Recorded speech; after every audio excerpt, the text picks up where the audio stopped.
জুড়েই মমতা বন্দ্যোপাধ্যায় সরব CA, NRC, ইউসিসির বিরুদ্ধে। সিএ লাগু করেছে নরেন্দ্র মোদী সরকার, তবে এনআরসির কোনো কথা নেই। তবে ইউসিসি অর্থাৎ অভিন্ন দেওয়ানি বিধি যে বিজেপি চালু করবে দেশ জুড়ে, জানান দিয়েছে বিজেপির সংকল্পপত্র। बीजेपी यूनिफॉर्म सिविल कोड को भी देश हित में उतना ही आवश्यक समझती है। মমতা বন্দ্যোপাধ্যায় বলছেন, মিলল তো আমার কথাটা? আমি যেটা আগে বলি পরে সেটা অনেকে বোঝে। যখন আমি আগে বলি অনেকে আমাকে ভুল বোঝে, ভাবে আমি ঠিক বললাম কিনা। বলেছিলাম মাছের মাথাটা হচ্ছে ক্যাপ আর লেজাটা হচ্ছে এনআরসি আর মধ্যেখানে পেটিটা হচ্ছে ইউনিফর্ম সিভিল কোড। কালকে ম্যানিফেস্টোয় রেখেছে কি রাখেনি? বিজেপির এই ভাবনার কথা সকলেরই জানা।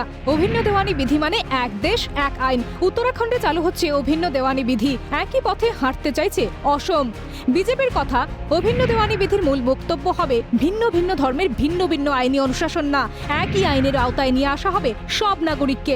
বিরোধীরা বলে সংখ্যাগুরুর দায়িত্ব অনেক বেশি। সংখ্যালঘুদের ধর্মজাত অনুশাসন বাদ দিয়ে একটাই বিধি তৈরির পিছনে আছে সংখ্যাগুরুর ধর্মীয় কর্তৃত্বকে নিরঙ্কুশ করার চেষ্টা।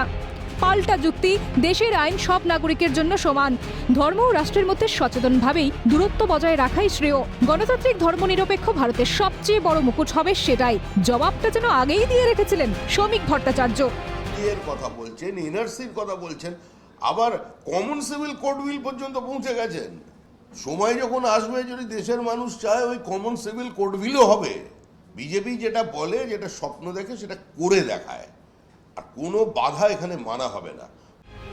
সে কথা প্রমাণও দিয়েছে নরেন্দ্র মোদী সরকার। কাশ্মীরকে বিশেষ মর্যাদা দেওয়া ৩৭০ ধারা বিলোপ করেছেন। মোদী সরকার যখন রদ করেন ৩ তালাক প্রথা, তখন মোদীকে দুহাত তুলে আশীর্বাদ জানিয়েছেন মুসলিম মহিলারা। সব ধর্ম সব বর্ণের মানুষের জন্য ফৌজদারি আইন যদি এক হতে পারে, তবে এক দেওয়ানি বিধিতে আপত্তি কোথায়? রাজনৈতিক তরজার মাঝে জনমানসে ভাসছে এই প্রশ্নগুলো। ক্যালকাটা নিউজ।